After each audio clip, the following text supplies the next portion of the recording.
da terra, prometendo a enviar um Messias, e promessas que ele faz, né, para todos, né, Israel e a igreja, né, de um futuro eterno. Então aqui ele fala de restauração em vários níveis, e por isso eu não pude passar correndo, porque aqui realmente traz, né, uma riqueza, né, da profecia de Deus. Aliás, a Bíblia é rica, né, em palavra profética. Hoje em dia eu sei que as pessoas no meio evangélico estão mais interessadas em outro tipo de profecia, que é a falsa profecia, a profecia traga pelos falsos profetas, que se dizem profetas, mas não são de Deus, são humanos, e as pessoas estão querendo mais esse tipo de profecia, né, porque elas têm a ver com as coisas passageiras, com as coisas deste mundo, com as coisas que satisfazem a nossa carne, e não, né, cuidam. Então, infelizmente, hoje, né, grande parte dos que se chamam de evangélicos, eles não querem as coisas de Deus, eles querem as coisas dessa terra, as coisas dos homens. Então, por isso, eles preferem dar ouvido aos falsos profetas do que à verdadeira profecia declarada pelos verdadeiros profetas que estão registrados na palavra de Deus.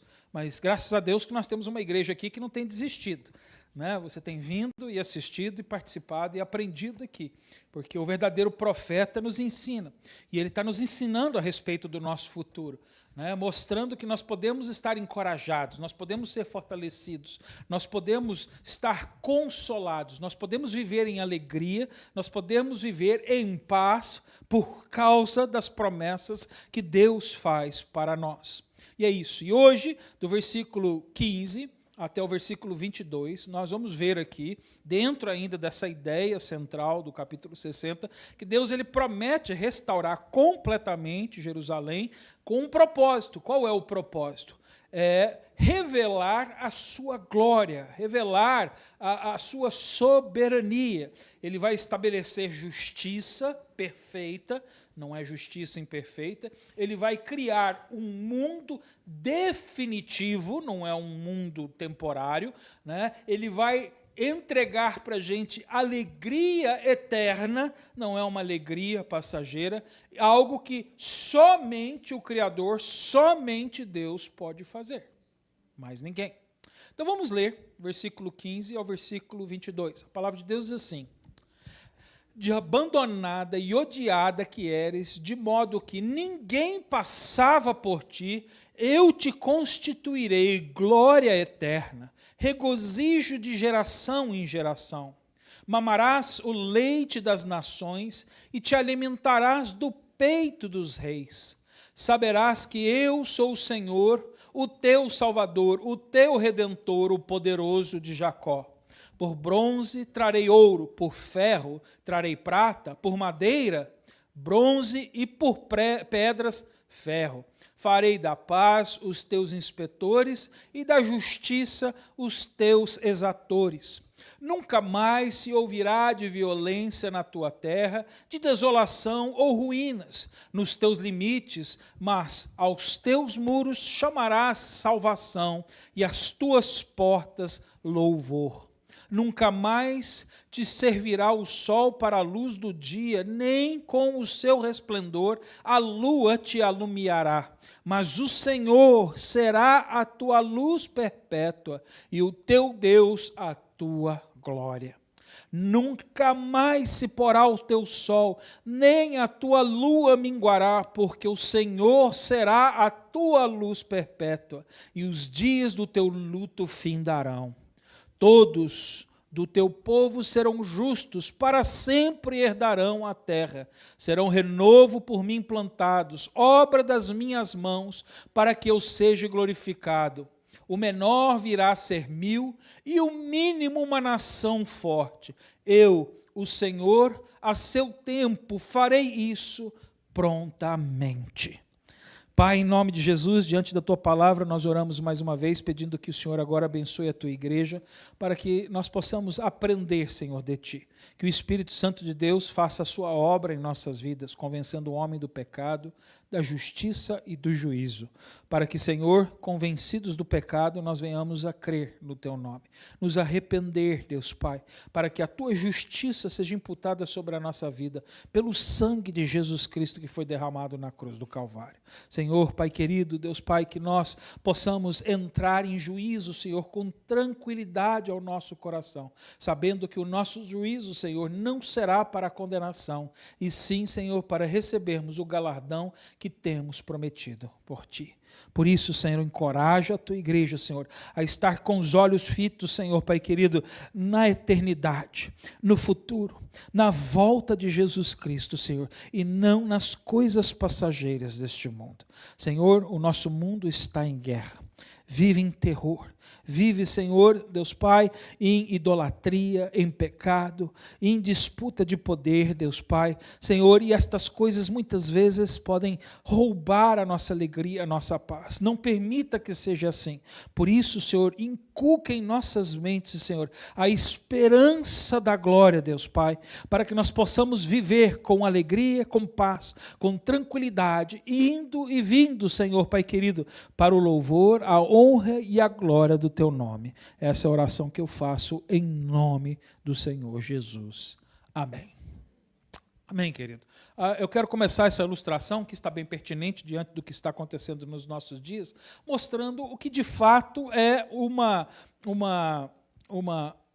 um país, uma cidade, uma nação que estava em guerra.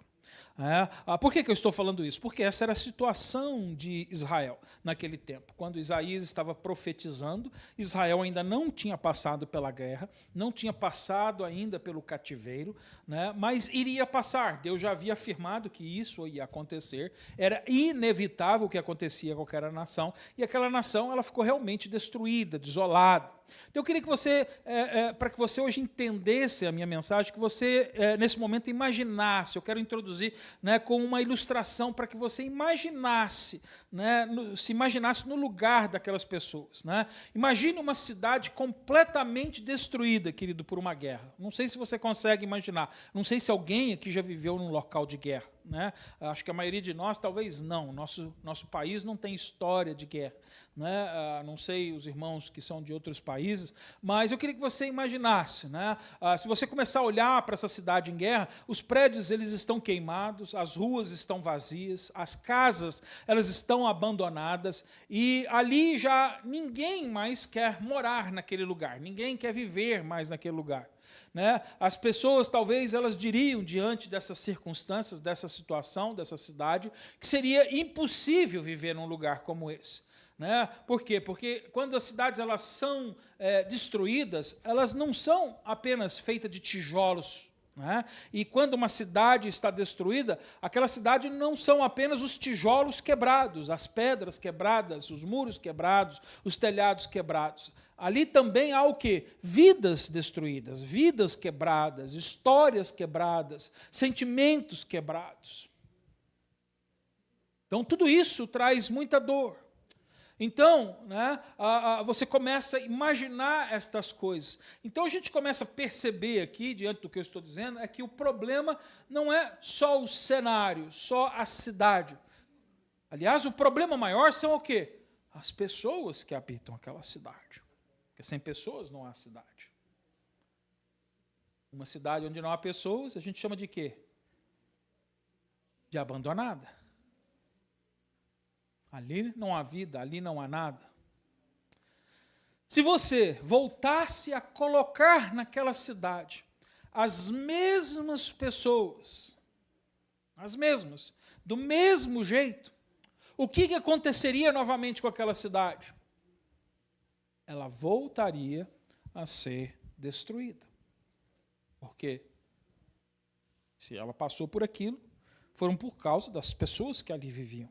Não estou dizendo que cada um é culpado dessas guerras, mas as pessoas que vivem influenciam, fazem escolhas, escolhem seus líderes, escolhem seus presidentes.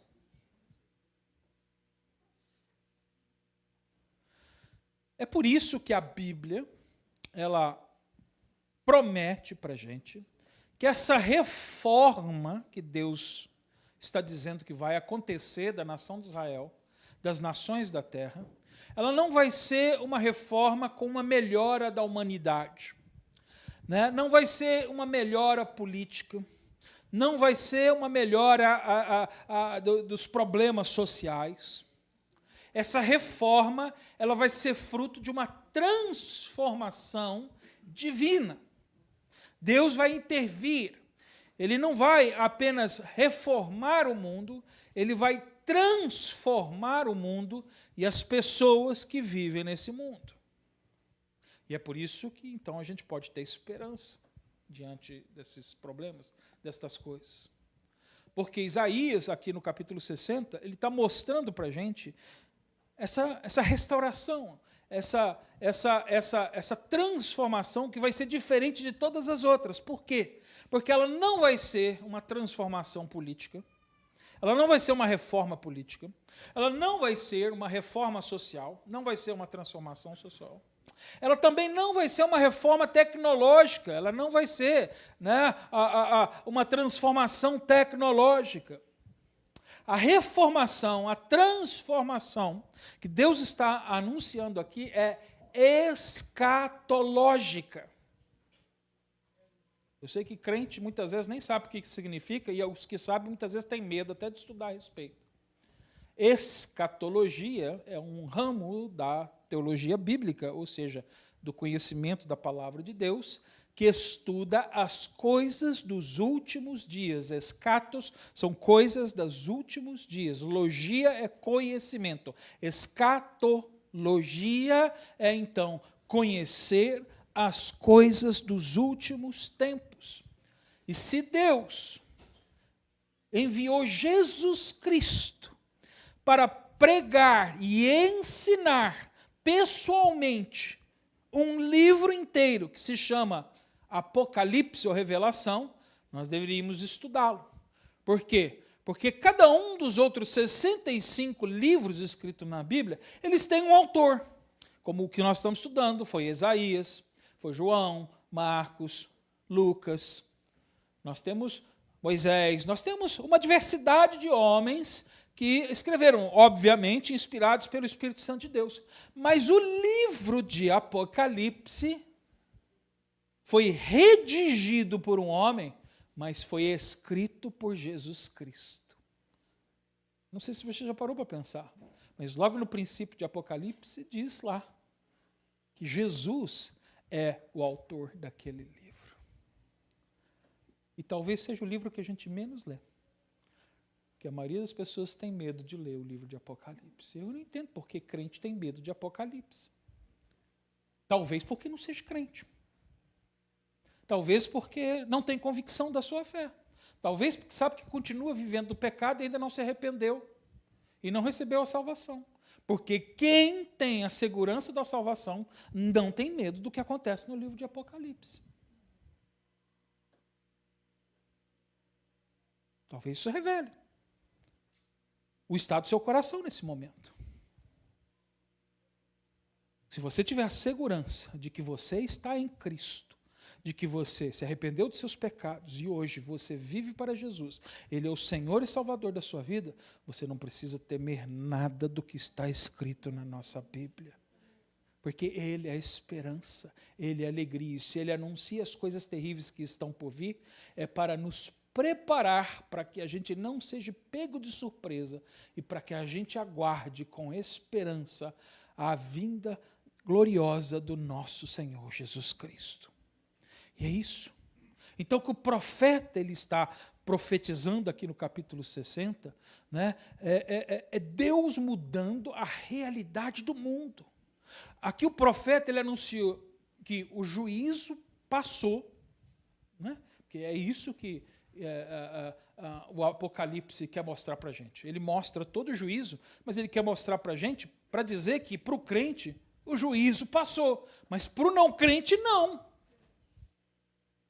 Eu não preciso ter medo do juízo, porque eu não vou ser julgado como o mundo. Eu vou ser galardoado, porque eu estou em Cristo Jesus. Então eu não preciso ter medo. Eu não preciso temer. Ele quer anunciar aqui, o profeta Isaías, que a restauração vai vir.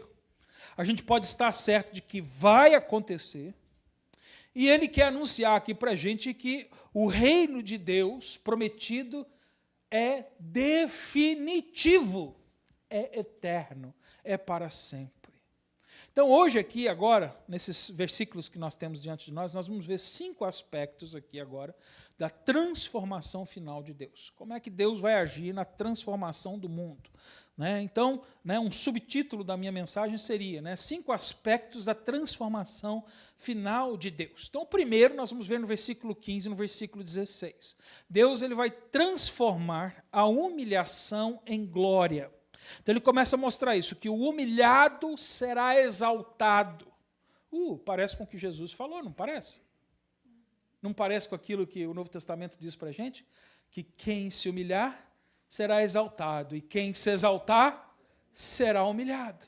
E aqui Isaías está confirmando isso já na profecia, mesmo falando isso 700 anos antes de Jesus chegar a este mundo. Ele está mostrando que a humilhação vai se transformar em glória. Olha o versículo 15, ele diz, de abandonada e odiada que eras, de modo que ninguém passava por ti, eu te constituirei glória eterna, regozijo de geração em geração.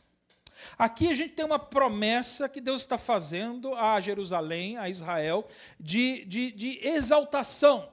Eu não sei se você algum dia já se preocupou em fazer um estudo mais profundo a respeito da cidade de Israel, da cidade de Jerusalém, ou da nação de Israel. Hoje em dia se fala muito, hoje em dia tem muitas coisas, mas, na verdade, tudo o que está acontecendo e a gente fala é muito próximo, porque Israel só foi restaurado novamente em 1948, ou seja, um pouco menos de 70 anos atrás, que isso aconteceu. Mas, durante séculos e séculos e séculos na história da humanidade, aquele lugar ficou completamente vazio, completamente destruído. Era um lugar onde ninguém passava, não tinha nenhuma importância. Muitas vezes a gente pensa que Jerusalém sempre foi um lugar importante, sempre foi um lugar de passagem, mas não foi. Não, ela acabou pelos centenas e milhares de anos em que ela permaneceu destruída, ela ficou vazia, ela ficou inútil. Sempre houve alguém vivendo ali naquela região, mas era um vilagezinho, sem importância, sem nada, era inexpressivo. E é por isso que Isaías está dizendo isso aqui, olha, de abandonada, de modo que ninguém passava por ti, ele estava vendo o futuro. Chegou um momento na história de Israel que as pessoas até pararam de passar por lá, não passavam mais lá, ela caiu de importância, ela deixou de ser um lugar estratégico, um ponto de conquista. Ela virou nada. Ficou esquecida na história. Uma vez eu fiz essa pesquisa, agora eu não me lembro exatamente quantos, mas eu estava fazendo uma pesquisa quando eu estava estudando na universidade, a respeito da cidade de Jerusalém, e existe um livro escrito que relata todos os nomes que a cidade de Jerusalém já teve. Porque cada um que passava lá e tomava aquele lugar para si, e mesmo na época dos vilarejos, dava um nome diferente. Tem centenas de nomes, centenas. Aquele lugar lá já foi conhecido por tantos nomes, tantas outras coisas, porque foi assim. Era um pedaço de terra que foi sendo esquecido, vendido, largado, tomado por um, depois por outro, e assim, durante muitos e muitos anos. Mas Deus faz uma promessa, que da humilhação, da destruição, Deus levantaria novamente essa cidade com glória. Assim é para mim e para você. Deus ele promete que ele vai nos tirar da humilhação do pecado, vai nos tirar da humilhação das mãos de Satanás e vai transformar as nossas vidas. Então aqui ele fala dessa situação passada de Jerusalém, ela era abandonada, odiada, destruída, esquecida, e muitas vezes é assim que a gente está vivendo. Nós vivemos no pecado e muitas vezes nós nos sentimos vazios, esquecidos, e é por isso que muitas vezes nós vivemos na abundância do pecado, buscando muitas coisas erradas. Por quê? Porque a gente se sente sem ninguém, a gente se sente vazio, e aí a gente quer preencher esse vazio, quer preencher essa necessidade que nós temos, o quê? Trazendo muitos amigos, muitos colegas, muitas festas, muita gente perto, e aí a gente acha, a gente tem a ilusão de que essa gente supre a gente. Mas aí, quando acontece alguma coisa na sua vida, você descobre que essas pessoas também estavam buscando a mesma coisa que você, e quando você não dá para elas o que elas estão buscando, você também já não recebe delas mais.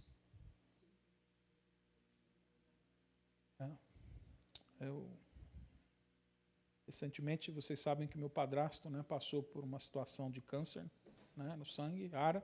Graças a Deus ele se recuperou, melhorou. Aliás, né, peço oração por ele de novo. Esqueci de colocar aqui, mas essa semana ele pegou pneumonia e ele está internado. E foi bem a semana que minha mãe foi embora. Ela foi para o Brasil.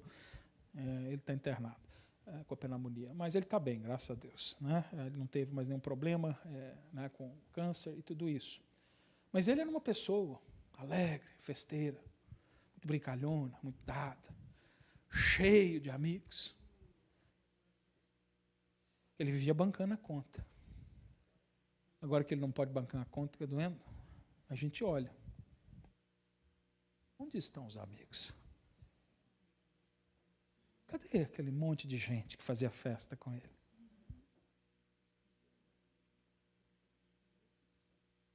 Porque assim é o mundo. Quando você não pode dar o que eles estão procurando, você vai descobrir que você não tem amigo neste mundo. Você não tem uma família. E é por isso que Deus está fazendo uma promessa, que se você se humilhar diante dEle, se você colocar a sua humilhação diante dEle, Ele promete restaurar a sua vida e trazer a glória sobre ti. Porque Deus não decepciona, Deus não nos abandona no momento difícil. Deus nos dá uma família em quem a gente pode confiar. É a promessa que ele faz. Veja, nesse versículo 15, ele está fazendo uma promessa de glória eterna. Ou seja, é algo que não passa, é eterno. Ele está fazendo uma promessa de alegria perpétua. Não é uma alegria momentânea, é uma alegria que não passará. Não é uma melhora gradual. É uma reversão completa, é uma transformação completa. Por que que Deus vai fazer isso? Por que que Ele quer fazer isso? Resposta no versículo 16. Olha lá comigo o versículo 16. Olha só. Ele diz o que vai fazer para te restaurar, e ele diz o porquê que ele vai fazer isso para te restaurar. Olha só, ele diz: mamarás o leite das nações e te alimentarás do peito dos reis. Saberás que eu sou o Senhor, o teu Salvador, o teu Redentor, o poderoso de Jacó. Olha só o que ele está mostrando aqui para mim, que a restauração ela tem um objetivo teológico. Tem gente que não gosta dessa palavra, né? Esse negócio de teologia não é para mim, não. Então você não gosta da Bíblia, né? Porque que teologia significa conhecer Deus. Teo é Deus, logia, conhecer. Então, talvez realmente não seja para você está precisando se converter primeiro. Você precisa conhecer Jesus como seu Senhor e Salvador para depois você querer Ele. Porque a Bíblia diz que ninguém busca Deus, não há um que queira Deus, não há um que busque a Deus. Então, se você não tem interesse pela teologia, é sinal que você não tem interesse por Deus. Se você não quer Deus, é porque você vive ainda no pecado. Então, você precisa hoje crer no nome do Senhor Jesus, se converter, nascer de novo, para desejar conhecer o verdadeiro Deus. Isso chama teologia. Teologia. Teologia não tem nada a ver com seminário. O seminário ajuda a gente a estudar teologia. Teologia tem a ver com crente. Crente tem que conhecer o seu Deus. Teologia é para todo crente. Para o conhecimento do crente, para que a gente conheça, para que a gente possa, para que a gente aprenda aquilo que Deus revelou de si, para que a gente tenha esperança. Porque pelo conhecimento de Deus nós podemos ser salvos. Nós podemos ter alegria, nós podemos ter paz, nós podemos ter consolo, nós podemos ter firmeza. Pelo conhecimento de Deus nós vamos vencer o pecado. Pelo conhecimento de Deus nós vamos vencer este mundo. Pelo conhecimento de Deus nós vamos enfrentar os dias difíceis. Pelo conhecimento de Deus nossas feridas serão saradas. Eu tenho que conhecer a Deus. Aproveite, querido. Aproveitar, já vou fazer propaganda. Toda quarta-feira nós temos, pelo Zoom, eu posto o link, né, lá no grupo da igreja, também nós temos o nosso grupo de estudo, nós podemos incluir você, nós temos um estudo sobre teologia. O que é isso? É estudo sobre Deus. Nós aprendemos a respeito das coisas de Deus. Toda quarta-feira, das 7h30 às 8h30 da noite, nós temos, e você está convidado a participar. Totalmente gratuito, nós estamos seguindo um livro, a gente fornece, né, o livro para você em PDF ou de papel, se você quiser, a gente pode imprimir e passar para você esse livro para que você estude com a gente e você conheça mais. Né? É de graça, você pode convidar seu amigo, você pode convidar outros irmãos de outros lugares, nós temos pessoas de vários lugares que estão estudando junto com a gente. Venha estudar, venha conhecer. Você não vai receber diploma de formação de seminário, né? Você não vai receber diploma, né, de pastor, nada disso. Nós não estamos estudando para ter diploma, nós estamos estudando para conhecer Deus. Então, quem quer conhecer Deus, vem estudar com a gente. É o que a gente está fazendo toda quarta-feira, amém? Então, olha só, na nossa igreja a gente tem muitas atividades, querida. Na segunda-feira nós temos a reunião de oração. Na quarta-feira nós temos o estudo bíblico. Né? Na sexta-feira nós temos o culto de jovem. Na sexta-feira nós também temos os cultos nos lares. Né? No domingo nós temos a escola dominical. Né? Nós temos o nosso momento de comunhão. Nós temos o nosso culto, né, semanal de adoração a Deus. Nós temos muitas atividades para que você possa estar participando junto da gente. Né? E se você, né, quiser ajudar a gente, né, a começar outros grupos de estudos em outros dias, porque você não pode, talvez, em algum desses dias, também nós temos esse programa e você pode nos procurar, né, para você ceder o seu espaço ou liderar um desses grupos para que a gente tenha mais, né, momentos de comunhão, de aprendizado da palavra de Deus. Amém? Então, né, fica aí o recado. Fica aí o recado. Basta você querer. Né? Então, aqui Deus está falando, que Ele está oferecendo. Né? Então, a gente começa a perceber aqui, pelo que a Isaías está mostrando aqui para a gente agora no versículo 26, que o maior problema humano não é o sofrimento, o maior problema humano é não conhecer a Deus. A gente pensa que o maior problema do mundo é o sofrimento humano. Não. As pessoas estão sofrendo tanto no mundo porque elas não conhecem o Criador deste mundo, porque elas não conhecem a Deus. Então, né, o meu esforço como cristão, sem dúvida, deve passar pela ação social, sem dúvida nós devemos cuidar, Jesus ensinou isso à igreja, que nós devemos alimentar os famintos, dar água aos que têm sede, vestir os que estão nus, nós devemos, ou seja, auxiliar as pessoas nas suas necessidades, mas a principal tarefa da igreja é levar as pessoas a conhecerem a Deus. Porque a crise do mundo não é social, a crise do mundo é não conhecer a Deus, é espiritual. Já pensou se nós vivêssemos num mundo onde a maioria das pessoas fossem convertidas?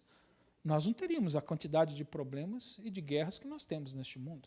Imagina se grande parte dos governadores, né, que estão no poder fossem pessoas convertidas. Que diferença seriam as nossas cidades? Então, o problema não é o político do partido A, o político do partido B. O problema não é a direita, não é a esquerda, não é o centro. O problema está no alto, é espiritual. O problema é o mundo não conhecer a Deus. É isso que Isaías já estava mostrando aqui para a nação de Israel há tantos anos atrás. É isso que ele está querendo mostrar aqui com essa profecia. Deus está falando através de Isaías para dizer, olha, vocês estão enganados, vocês estão pensando que o problema de vocês está aí perto de vocês, o problema de vocês não está aí, o problema de vocês está aqui, vocês não me conhecem. Vocês não me conhecem. Olha só, eu quero abençoar vocês. Vai mamar o leite das nações e te alimentará ao peito dos reis. Ele está usando aqui a expressão de o quê? De uma criança que está se alimentando no seio da sua mãe.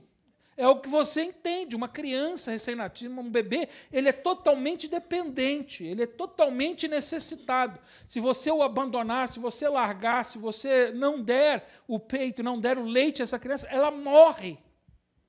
E é isso que ele está mostrando, que Deus, assim como uma mãe, Ele dá o leite dos seus seios aos seus filhos, para que as nações elas possam ter energia vital, para que elas sejam vivas, para que a igreja esteja viva. Deus está falando que, olha, é no meu peito, ou seja, é a referência de que o que realmente traz a vida, o que nos nutre, para que a gente cresça, para que a gente desenvolva, vem de Deus.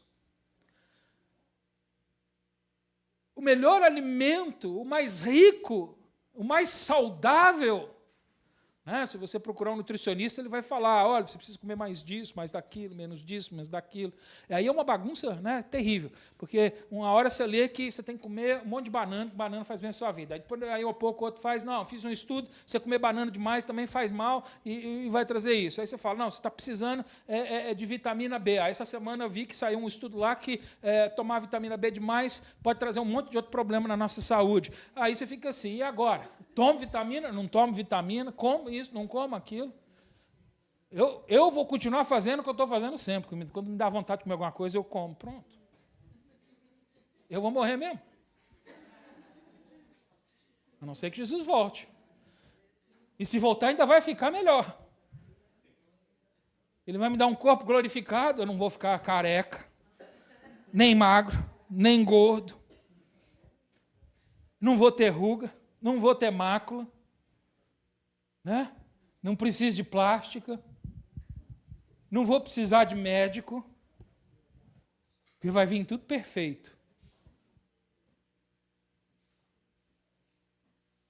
Então, vou confiar no Senhor. Que o meu futuro nas mãos dele é conhecido. Ele está dizendo, olha, eu vou te alimentar, eu. Por que que ele faz isso? Por que que ele quer cuidar da gente? Olha a segunda parte do versículo 16. Saberás que eu sou o Senhor. Por que que ele faz isso? Porque ele quer ser conhecido. Deus salva para ser conhecido. Deus salva para que você o conheça, para que você saiba quem ele é, para que você glorifique a sua soberania, para que você entenda que ele é o Rei dos Reis, para que você entenda que ele é o Senhor dos Senhores. Ele é o único e verdadeiro Deus. É isso que ele quer que você entenda. O melhor, querido, que as nações elas têm para te oferecer, né, não é comparável àquilo que Deus vai te oferecer. E aí vai chegar um tempo em que Deus está falando, olha, eu vou restaurar Israel e as nações da terra vão lá, vão abençoar essa cidade com o melhor do que elas têm, mas não por causa de quem eles são, porque agora elas me conhecem. A causa é Deus. O motivo é Deus. A razão é Deus. Sabe por que você deve sempre fazer o seu melhor, querido? Não para você ser elogiado, não para você se tornar uma pessoa de sucesso. Tudo isso pode acontecer como consequência, mas para que Deus seja conhecido. Se você começar a ter esse tipo de mentalidade, você vai ver que os teus patrões, ou os teus empregados, ou as pessoas que lidam com você, vão começar a olhar para você de uma maneira diferente, porque quando você faz o teu melhor para que Deus seja glorificado, você é premiado, você é abençoado. Tem gente que só faz o melhor porque quer uma promoção. Tem gente que só faz o melhor porque quer ganhar um aumento de salário. Talvez isso até funcione, temporariamente. E também, normalmente, a nossa atitude de melhora também vai ser temporária, porque depois chega um ponto em que a empresa já não pode mais aumentar o seu salário, já não tem mais para onde você subir dentro daquela empresa, já não tem mais para onde você ir, aí você começa a ficar frustrado. Aí está cheio de gente frustrada no mercado de trabalho, já estou frustrado, já não sei se é o que eu quero fazer mais, não sei se é isso. Por que o mundo anda frustrado? Sabe por quê? Porque as pessoas não estão vivendo para Deus. As pessoas estão vivendo para os homens, as pessoas estão vivendo para si mesmas. Elas estão tentando alimentar os seus próprios egos. Então a gente se frustra. Por quê? Porque a vida é assim. Você não lembra quando você era menino, você ganhava um brinquedo, você ficava, às vezes, anos esperando. Né? Hoje em dia, não. Hoje a meninada ganha, né, tudo que quer, está fácil as coisas, mas no meu tempo, eu sou velho já, no meu tempo as coisas eram difíceis. Para o pai da gente comprar um brinquedo, querido, ele sacrificava o ano inteiro, ele tinha que juntar, e às vezes de um ano não dava, dependendo do que você queria. Às vezes ele tinha que dar em 2, 3, ou quando acontecia uma coisa especial, entrava um dinheirinho extra, aí você ganhava, às vezes, aquilo que você queria. Aí você ficava doido quando você ganhava aquele brinquedo. Uau! Aí você não largava daquele brinquedo. Você brincava uma semana que parecia que aquele negócio ia desmontar na sua mão. Você gastava aquilo. Aí 2 semanas você já nem olhava mais para o brinquedo. Não era assim? Quem passou essa época aí? Estão com vergonha, né, de levantar a mão, né? Denunciar que são velhos, né? Eu sei, mas eu sei que está cheio de gente aqui, né? Você passou por isso. Eu sei. Né? Seus pais não moravam na América? Né? Eles não moravam na América, né? Seus pais ainda ganhavam em cruzeiro. Lembra disso? Eita! Era assim. A gente ficava doido, ganhava aquele negócio, acabou. Passou. Porque é assim o coração humano, querido. O coração humano não se preenche com as coisas deste mundo. As coisas desse mundo, elas são temporárias, tragam alegria temporária, tragam satisfação temporária. Depois que a gente olha e fala assim, agora eu quero outro. Agora eu preciso de mais disso, agora eu preciso. É insaciável. O pecado nos torna as pessoas insaciáveis, e é por isso que as pessoas andam frustradas. Elas não estão satisfeitas com as suas profissões. Por quê? Por que elas não estão satisfeitas com as suas profissões? Elas não estão satisfeitas com os seus trabalhos? Por que elas estão frustradas? É verdade, tem trabalho que é ruim mesmo. Né? Tem uns trabalhos que são ruins de ser feitos, são chatos de ser feitos. Eu entendo, existe isso. Mas tem gente que nunca está satisfeita. Ela nunca está satisfeita. Por quê? Porque ela não trabalha para Deus. Porque quem trabalha para Deus encontra satisfação. Quem trabalha para Deus encontra alegria, independente do resultado do seu trabalho. Porque ela espera e ela recebe as bênçãos do Senhor. E ela não recebe as bênçãos só lá na escatologia, só lá no futuro. Porque Deus abençoa aqui e agora. E uma das bênçãos é trazer satisfação. Satisfação, realização, preenchimento. Porque, querido, eu trabalho, mas meu trabalho não é mais importante. Não é. Não tem dia que é duro, querido. Tenho trabalhado muito. Nos últimos 4 meses eu tenho trabalhado muito mesmo. Muito, como eu nunca trabalhei na minha vida. São circunstâncias que surgiram e eu estou fazendo isso, né, temporariamente. Eu preciso, nós estamos fazendo. Mas a minha satisfação não vem do trabalho, a minha satisfação, ela vem do Senhor. É isso. É de olhar e ver a família que Ele me deu, os irmãos que Ele me deu, a igreja em que Ele me colocou, a esperança que eu tenho no meu Senhor, a glória que me aguarda. É isso que Ele está querendo mostrar aqui para a gente. Olha só, o versículo 17 então mostra agora a segunda transformação, que Ele vai transformar o valor e a ordem da sociedade. Porque se isso não acontecer, se não houver uma transformação em relação ao valor e à ordem, a gente nunca vai ser uma pessoa satisfeita. Versículo 17, por bronze trarei ouro, por ferro trarei prata, por madeira, bronze, por pedra, ferro. Farei da paz os teus inspetores e da justiça os teus exautores. Eu não sei se você entende que ele não está falando agora que ele vai encher a sua conta bancária de dinheiro. Eu sei que os falsos pregadores da Bíblia vão usar esse versículo fora do contexto para falar assim, tá vendo? Vem cá, hoje dá aqui, hoje essa quantidade, esse negócio, porque Deus vai transformar, né, a pedra em não sei o quê. Né? Aí você fala, você está dando pouco, mas Deus vai te pôr no muito. Não é nada disso que ele está dizendo aqui. O que ele está mostrando aqui para a gente é que vai haver uma transformação, quando Deus entrar no mundo para agir com o mundo, vai haver uma transformação de valor. Ou seja, aquilo que a gente pensava que tinha muito valor, não tinha. Então, ele vai mostrar, dando a gente outros valores muito mais preciosos. Ele vai pegar aquilo que tinha pouco valor nas nossas vidas e vai mostrar que existe algo que vai substituir aquilo por algo que tem muito mais valor. Em outras palavras, ele está dizendo que também Jerusalém, né, ela vai ser uma cidade agora que vai ter outro valor. Se hoje ela tem um valor, amanhã, quando Jesus estiver lá, ela terá um valor muito mais precioso, muito maior. A sua vida, se hoje tem um valor, o dia que Jesus entra nela, ela tem um outro valor que é incomparável. A gente tem uma musiquinha que a gente canta, né, aqui na igreja, né? Você tem valor, o Espírito Santo se move em você. Por que você tem valor? Porque o Espírito Santo se move em você. Deus adicionou valor à sua vida. E hoje você é valioso, porque Deus está em você. Jerusalém vai se tornar valiosa, porque Deus estará presente ali.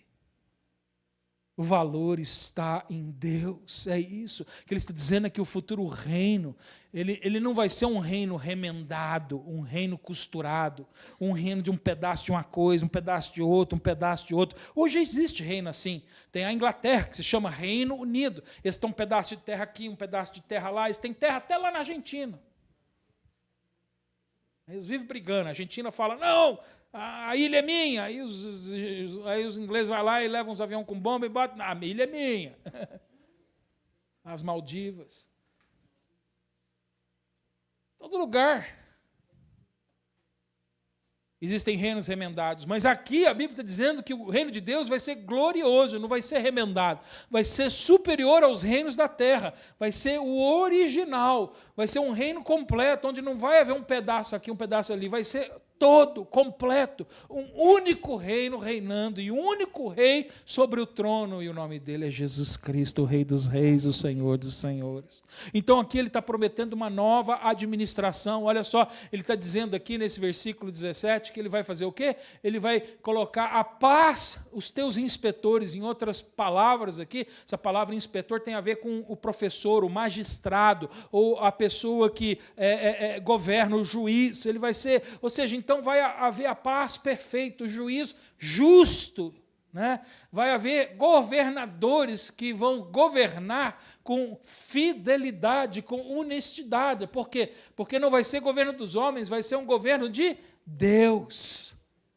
É um ambiente completamente novo, completamente transformado.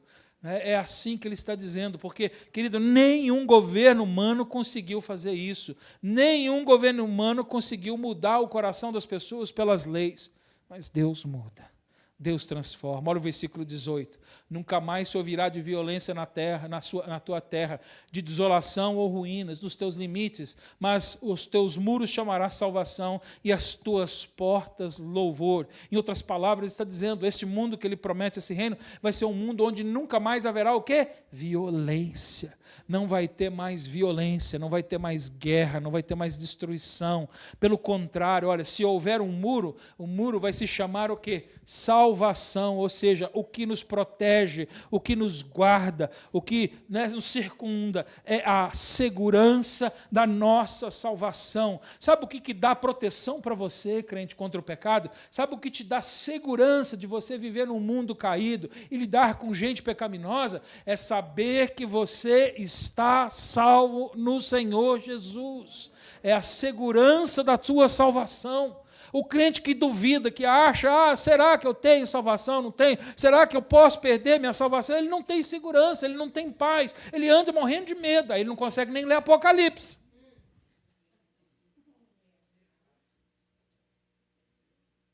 Porque ele não tem um muro que lhe segura a salvação.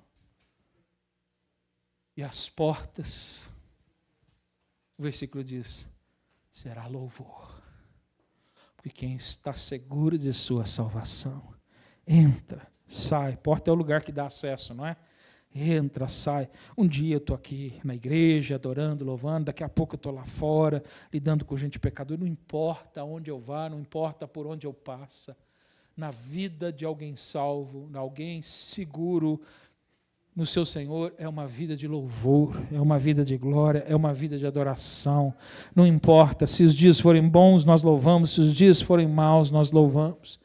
Eu vi um vídeo circulando aí no Instagram, né, de uma igreja lá no Irã, em meio a toda essa guerra, reunida fazendo um culto, e eles lá cantando, né, uma música lá. Alguém viu esse vídeo que está circulando? Eles estão lá cantando um louvor americano, que é traduzido na língua deles, e ele não lembra qual que era a música. Alguém lembra qual era a música? É uma música conhecida. E eles cantando louvores, porque é assim, o salvo, o convertido, não importa se está caindo bomba na cabeça da gente. A gente entra e sai com louvor, porque a gente vive na presença do Senhor. Olha só, Terceira restauração que ele vai fazer, uma restauração permanente. Deus será a luz permanente do seu povo. Ou seja, não vai haver mais escuridão, não vai haver mais trevas, não vai mais haver falta de luz. Versículo 19 e 20, olha lá. Nunca mais te servirá o sol para a luz do dia, nem com o seu resplendor a tua lua te iluminará. Você não precisa mais esperar o sol, a lua. Você não precisa esperar que as coisas criadas tragam luz a você, porque você vai ser iluminado pelo Senhor. Olha só. Mas o Senhor será a tua luz perpétua, e o teu Deus a tua glória. Nunca mais se porá o teu sol, nem a tua lua minguará, porque o Senhor será a tua luz perpétua, e os dias do teu luto findarão. Isso aqui tem tudo a ver com o que Jesus pregou lá em Apocalipse capítulo 21, onde ele disse, porque aqui é o que está acontecendo com Isaías, ele está vendo aqui na história da humanidade, ele está vendo na restauração de Israel, que aconteceria, né, alguns anos depois do cativeiro da Babilônia, ele está vendo lá adiante, depois que Jesus chegou e pregou o Evangelho, ele está olhando lá na frente a igreja e vendo a igreja passar pelas dificuldades, ele está vendo o período milenar, onde ele está vendo Jesus vir pela segunda vez e reinar, e ele agora aqui está vendo o período eterno, ele está vendo a eternidade, ele está vendo como vai ser. Lembra que um pouquinho antes, em outros versículos, que foi o que eu preguei semana passada, ele fala, né, que tem lua, que tem sol. Por quê? Por que lá tinha lua e tinha sol? Porque ali ele ainda estava vendo o quê? O milênio. No milênio ainda tem lua, tem sol, tem terra, tem as estrelas, ainda tem o céu. Mas quando Deus destruir todos este mundo e ele criar um novo céu, uma nova terra, no novo céu e na nova terra não terá nem lua e nem sol. Por quê? Porque não precisa. A gente não vai precisar da luz artificial das coisas criadas. Nós teremos a luz original daquilo que é verdadeiro, do Criador. O próprio Deus brilhará a sua luz. É o que ele está dizendo. Nem precisa de sol, não precisa de lua. Ei, coisa boa. É um sol tão bom, querido, você nem precisa ir na praia fazer marquinha. Você vai ficar todo marcado. O sol vai brilhar o dia inteiro. E o seu corpo vai ser igual a da luz, de glória. O seu corpo inteiro vai ser uma marquinha. A marca da presença de Deus. A marca do seu Senhor. Se você é dono de salão de tênis aí, querido, vai fechar as portas, vai quebrar. Não tem lugar para essa profissão. Melhor você começar a estudar teologia. Porque lá só vai ter lugar para quem conhece Deus.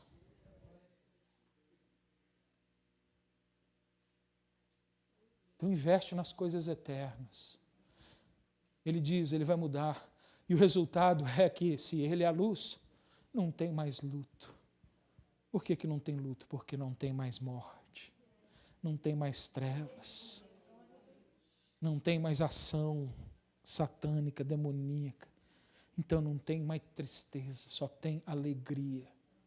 Alegria é fruto da presença divina. Sabe por que você vai lá na África, que nem eu fui?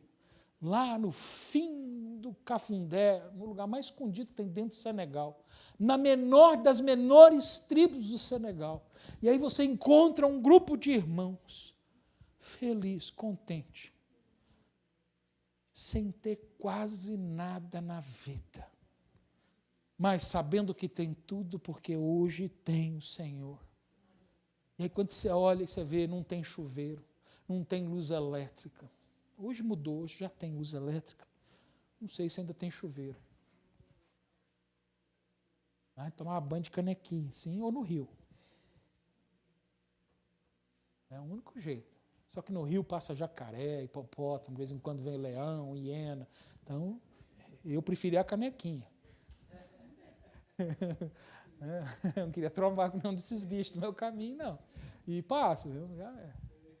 Primeiro dia que eu chego assim, na hora que eu estou entrando na cidade, estou vendo a correria, lá vem um hipopótamo correndo. Eu falei, eita! Aí os guardas lá, mataram ele caiu lá. Senão ele passa em cima de todo mundo na cidade, mata todo mundo. Aí nós comemos hipopótamo. É assim. Isso tudo vai passar.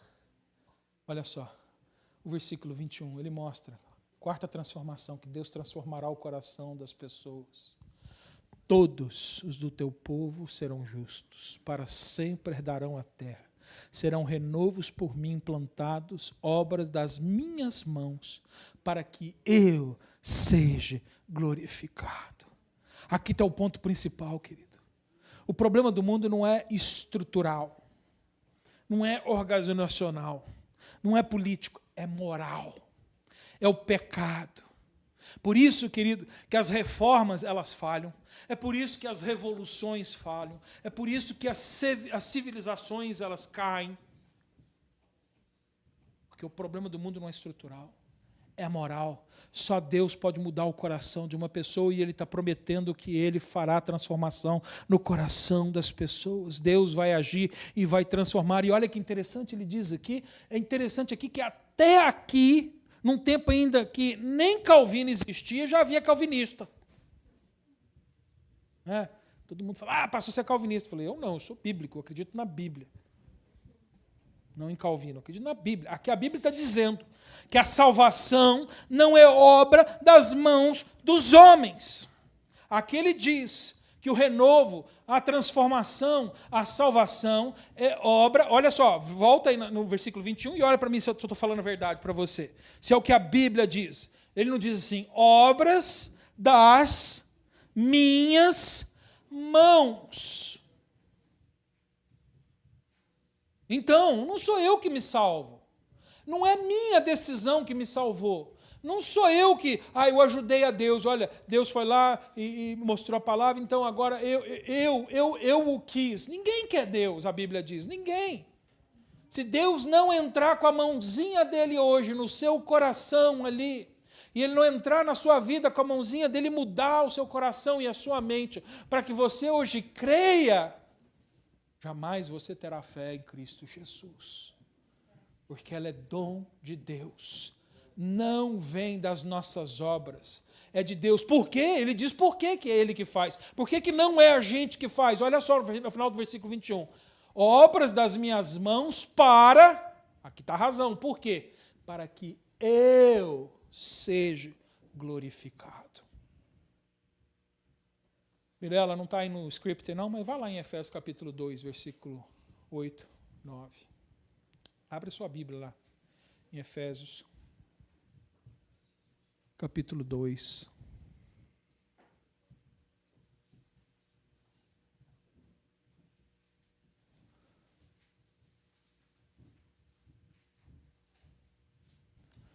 Tem gente que fala, isso daí é teologia paulina. Paulo estava ensinando o que a Bíblia ensina. Vê se o que Paulo escreve aqui não é o que a gente leu lá em Isaías. Olha só, versículo 8. Por quê? Pela graça sois salvos. Graça é algo gratuito, sem esforço, sem mérito, sem que a gente faça nada. Pela graça sois salvos. Como é que eu recebo? Mediante a fé. Ou seja, eu sou salvo não pela fé. Não confunda. Aqui não está dizendo que você é salvo pela fé. Aqui está dizendo que você é salvo pela graça. Quem salva é a graça. Como a graça chega? Pela fé. Mediante a fé. E olha só o que ele diz. Isto não vem de vós. Então, não vem de você. De quem vem? Olha o que está escrito. Dom de Deus. É um presente, um regalo, a gift, para todo mundo em todas as línguas entender aqui. De Deus. Olha o versículo 9.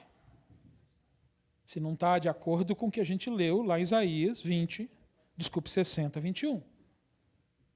Não de obras, ou seja, das nossas, para que ninguém se glorie. Lembra lá o que Isaías disse? Ele salva, ele faz para que ele receba a glória. Versículo 10. Pois somos feitura ou criatura, fomos feitos dele, criados em Cristo Jesus para boas obras. Então, Deus me fez para fazer boas obras, mas não são minhas boas obras que me salvam. Mas eu tenho que fazer boas obras, não para me salvar, mas porque eu obedeço a Deus. Olha a continuação do versículo 10. As quais Deus de antemão preparou para que andássemos nelas. Deus sempre quis que nós fizéssemos boas obras, mas Ele disse que as nossas boas obras não nos salvam. Por que elas não nos salvam? Porque, no fim, quem faz a obra da salvação é Ele, esse trabalho é dele, para que a glória seja somente dele. Porque Deus não reparte a sua glória com ninguém. É o que a Bíblia diz. Não é? Então isso aqui não é de Calvino. Antes de Calvino, Isaías falou. Antes de Calvino, Paulo falou. Então Calvino só relatou o que a Bíblia diz. E se Calvino relatou o que a Bíblia diz, então eu concordo com ele nisso. Por quê? Se Calvino relatar alguma coisa que a Bíblia não diz, eu discordo dele. Porque a palavra de Deus, a Bíblia, é a minha regra de fé. E eu creio não no que os homens dizem, mas no que está escrito. E aqui precisa de interpretação? Olha aí o versículo 21. A gente precisa interpretar isso aqui? Precisa de algum tipo de mente extraordinária para entender o que está escrito aqui no fim do versículo 21? Obras das minhas mãos para que eu seja glorificado. Deus falou claro para que todos compreendam. É por isso, querido. O renovo de Deus, querido, não é melhorar a nossa educação. O renovo de Deus não é criar um novo movimento ou uma cultura melhor. O renovo de Deus não é um plano político. Ele é o resultado de uma nova natureza, resultado de um novo nascimento, resultado de uma ação extraordinária de Deus, resultado de um milagre que acontece na vida de um ser humano, pela obra do Espírito Santo de Deus sobre nós.